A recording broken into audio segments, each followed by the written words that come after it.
Hey, this is Melody, your East Tennessee real estate resource, and I have got on my Sunday best today. I am all dressed up here, and I'm sitting in my car because it's cold.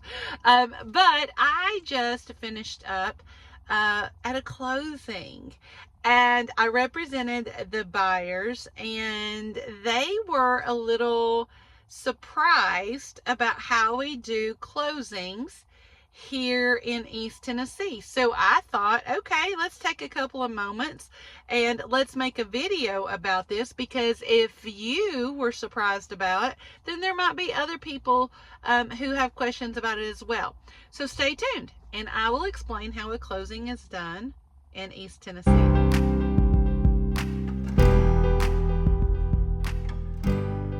So first of all, there is a disclaimer I want to make. There are exceptions to the following situations that I'm about to tell you, because sometimes buyers can't physically be here, or sellers can't physically be here for a closing if they're out of state, they haven't moved here yet, or there's numerous reasons why the following that I'm about to tell you will not apply. But again, those are exceptions. Most of the time here, as I've talked about in previous videos, a closing is going to happen at a title company. Unless there is an extenuating circumstances that needs a real estate lawyer, those closings can happen with a lawyer, but the majority of closings are going to occur with a title company. Okay, and so when it is time for closing, and what I mean by closing is the settlement. Settlement papers are signed. That's what we consider closing here in East Tennessee, and all of that is done at a title company. And so what happens most of the time is the sellers and the buyers will be at the title company at the same time.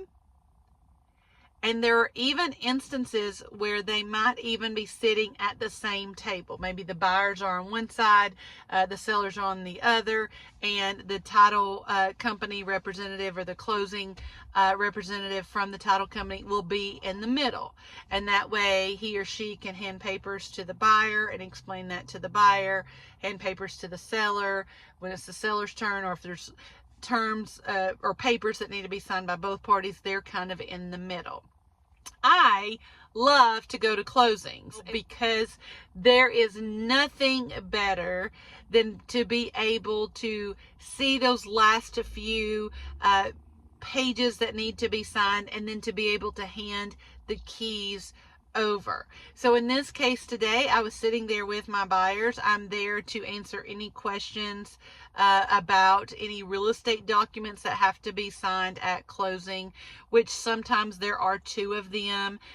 There's usually a paper where the buyers will sign, actually the sellers sign it too, after they've made their final inspection, which could be a day before closing, it could be done the day of closing, depending on what the document said, but that will usually have to be signed by both parties at closing. And then the seller will also have what is called an updated property disclosure, basically stating, okay, any changes that have been done to the home, maybe as they were moving out, or any changes that have been done to the home since the original property disclosure was signed. Those have to be signed by the buyer and the seller. Sometimes it's done a day or two before closing. Sometimes it's done at the closing table as well. And so I am there to offer that support, to be able to congratulate the new buyers to their home. And it's just a good time. And I've even seen it before where buyers and sellers will actually trade phone numbers. Now, of course, that's not a requirement, but I've seen that done before. I've seen them exchange email addresses. Hey, if you come across anything with the house and you want to. Now, again, it's always better to go through your agent just as a safety precaution, but I've seen buyers and sellers do that. They become so comfortable with each other at the closing table, that they will often want to stay in touch, because again, this is a journey. It's not a sprint, it's a journey. Things come up, negotiations have occurred, and so it does feel like a lot of times that they have become closer, even though they're just strangers. And so yes, at the closing table, you're going to be in the office at the same time, and you could even be sitting at the table. Now, I also like to take pictures.